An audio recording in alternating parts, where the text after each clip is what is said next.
Dans cette interview, Bernard de Montréal et Daniel Ménard discutent de la frustration. Ils se demandent si toutes les aspirations et demandes de l'individu peuvent réellement être atteintes ou si cela relève d'une illusion. Bernard affirme que l'homme ne se connaît pas lui-même et que ses objectifs sont souvent influencés par des éléments extérieurs. Il souligne que l'homme vit sa vie en se basant sur une conscience astrale plutôt que mentale, ce qui limite sa connaissance de soi. Il ajoute que ces limitations sont dues au fait que l'homme n'est pas en union avec son potentiel créatif sur le plan mental. Bernard explique que les frustrations vécues font partie de l'involution de l'humanité, mais elles servent également de test pour mesurer la capacité de l'homme à fusionner avec une conscience plus élevée dans l'évolution future. Finalement, il affirme que dans le futur, l'homme vivra une conscience plus grande et ne sera plus guidé par les impulsions de l'âme. L'auteur affirme que l'homme ne vit pas pleinement sa vie sur Terre en raison de l'influence de son âme. Sa vie est le résultat d'une programmation sur plusieurs vies et il n'a pas une intelligence intégrale, libre de tout conditionnement psychologique. De même, il ne possède pas une volonté intégrale, car il y a un effort impliqué dans sa volonté subjective. L'auteur explique que le passage à un surhomme se fera par la fusion de l'esprit et de l'âme, ce qui détruira complètement le périsprit et permettra à l'homme de vivre dans une conscience intégrale et une volonté complète. Cela créera les bases d'une nouvelle civilisation occulte pour l'homme d'involution. Les frustrations sont liées au blocage créé par l'âme, qui impose des limites à la liberté réelle de l'individu. L'illusion du libre arbitre est donnée à l'homme pour qu'il puisse se développer psychologiquement, mais avec l'évolution de la conscience, l'homme dépassera cette illusion et passera à une conscience plus élevée. L'être humain a le pouvoir de maintenir un équilibre entre ses forces psychiques et sa propre matérialité, ce qui lui permet d'accéder à la liberté intégrale de sa conscience. Cependant, dans le monde actuel, l'homme ne peut pas encore le faire, car il est soumis aux conditions involutives de son âme, telles que la maladie, la faiblesse des organes, les parents maltraitants, etc. Il devra un jour briser ces conditions et développer une psychologie supramentale, qui est la science de son lien avec son esprit et son plan mental supérieur. Ce processus d'initiation solaire sera plus difficile pour les premiers êtres conscients, mais les vagues de vie suivantes pourront plus facilement comprendre la vie grâce aux connaissances occultes transmises par les générations précédentes. Dans un avenir proche, il y aura donc une meilleure compréhension des mécanismes psychiques de l'homme, incluant les émotions, l'intellect, l'intuition, l'âme, l'esprit, etc. L'homme aura une science qui l'aidera à reconquérir ses forces psychiques et à ne plus être dominé par son âme. Les religions ont joué un rôle important dans l'évolution de la conscience de l'homme, en évitant qu'il reste dans une conscience très animalisée. Cependant, elles ne peuvent pas fournir une science de l'homme, car elles sont des manifestations astrales de l'énergie provenant des esprits désincarnés. Les religions sont donc basées sur la communion de ces esprits, et non sur une compréhension réelle de l'homme lui-même. La disparition de la religion se produira au niveau individuel de la conscience en évolution. Cependant, elles resteront importantes pendant un certain temps. On peut donc dire que les religions sont un espoir apporté par des êtres désincarnés qui choisissent de rester en forme astrale plutôt que de revenir dans la matière. La question abordée ici est celle de l'évolution spirituelle de l'humanité à travers la religion. L'auteur affirme que les religions sont utiles pour aider les individus à supporter l'infini d'une divinité et à faire face à leur impuissance matérielle. Cependant, une fois que l'homme a atteint un certain niveau d'évolution et est capable de supporter intégralement son psychisme, ces concepts religieux ne sont plus nécessaires. L'auteur souligne également que les morts ne peuvent pas nous éclairer sur la mort, car ils sont régis par des lois qui les empêchent de le faire. De plus, ils n'ont plus accès à la pensée après la mort. Pour que l'esprit puisse se manifester sur Terre, il faut qu'il y ait une conscience des cellules, c'est-à-dire une vitalité. C'est à travers cette communication avec l'être que nous expérimentons la pensée. L'auteur soutient que l'homme découvrira un jour qu'il n'est pas en vie de façon permanente, mais qu'il vit et meurt instantanément. Cependant, si l'homme était conscient de cette réalité, il ne pourrait pas produire une manifestation psychique mentalisée, c'est-à-dire l'ego. Certains individus ont toutefois vécu une fusion instantanée où l'illusion de continuité de leur conscience a été remplacée par une supraconscience qui leur donne la conscience de vivre au-delà de la forme matérielle. L'être humain évolue et finira par prendre conscience de sa source et de son lien avec l'immortalité. Avant d'en bénéficier, il devra faire face à différentes illusions et peurs liées à cette conscience. Pour l'instant, il communique télépathiquement avec le plan astral, mais il n'a pas encore atteint la maturité nécessaire pour confronter ces Guide spirituel par peur de se tromper. La peur d'erreur fait partie du besoin de vérité chez l'homme, lié à l'impuissance de son esprit et à la domination de son âme. Cependant, un être conscient ne se soumet plus à la polarité du bien et du mal, du vrai et du faux. L'humanité ne possède pas encore suffisamment de lumière et de force pour traiter de manière magistrale avec ces polarités. La lumière spirituelle véritable est différente de celle des églises et des sociétés ésotériques. Les êtres qui se recherchent sont en réalité des êtres qui se perdent, cherchant un gourou ou un maître. La recherche de soi fait partie de l'inconscience spirituelle et du besoin de l'homme de se sentir juste et à l'aise pour obtenir son salut spirituel. Finalement, tout le monde veut un salut spirituel et certains vendent cette promesse de salut. Selon la personne qui s'exprime, les religions font des portraits grossiers de la vie après la mort et utilisent la peur de l'enfer pour encourager les gens à adhérer à leurs croyances. Cependant, l'homme va évoluer et réaliser qu'il n'a pas besoin de chercher à l'extérieur de lui-même, mais plutôt à se prendre en main et à développer sa volonté et son intelligence. Les sciences, de plus en plus avancées, apporteront des références universelles pour mesurer notre progression. Il est également souligné que si nous nous tournons vers des entités telles que des guides spirituels ou des âmes désincarnées, nous échangeons simplement notre ignorance contre la leur. Les guides spirituels et les morts ne peuvent pas accéder à notre pensée et nous devons donc être conscients de cela. L'homme ne peut plus vivre sa conscience comme avant et devra prendre complètement en main sa propre évolution. Il est ensuite expliqué que toute forme de croyance est anti-homme, et qu'il est dangereux de croire en des entités astrales, car le monde de la mort est contrôlé par des forces cosmiques.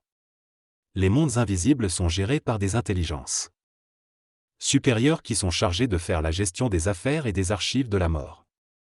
Les morts, quant à eux, se chargent de la gestion des archives de l'humanité. Enfin, il est fait le parallèle avec le gouvernement, où même si on ne croit pas en lui, on est quand même obligé de payer des impôts. En somme, l'idée principale développée est que l'homme doit se prendre en main, se libérer des croyances et comprendre que la vie après la mort est gérée par des forces cosmiques supérieures. La raison pour laquelle nous devons payer des impôts est liée au type de gouvernement que nous avons et aux conditions de vie sur Terre. Cependant, à mesure que l'humanité évolue et devient consciente, l'idée est que l'homme cessera de devoir payer des impôts et sera libre. En attendant, il est important de trouver des moyens intelligents de payer le moins d'impôts possible.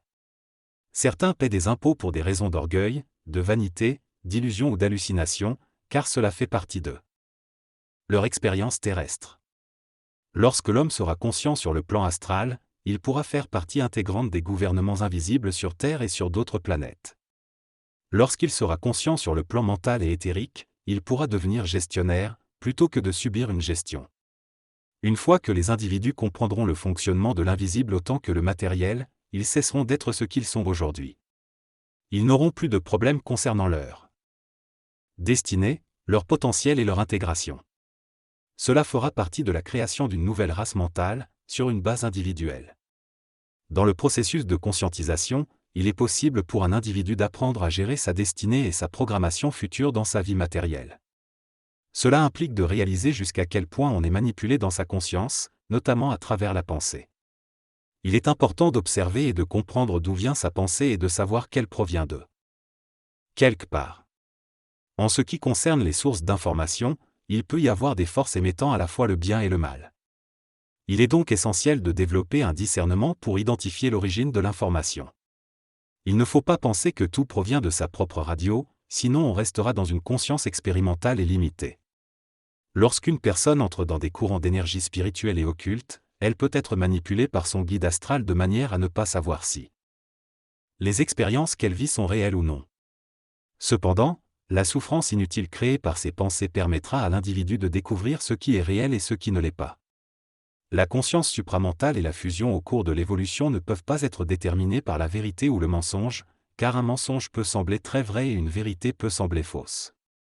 C'est la souffrance résultant de la naïveté spirituelle qui amènera éventuellement l'individu à transcender cette polarité et à accéder à une conscience intégrale et réelle.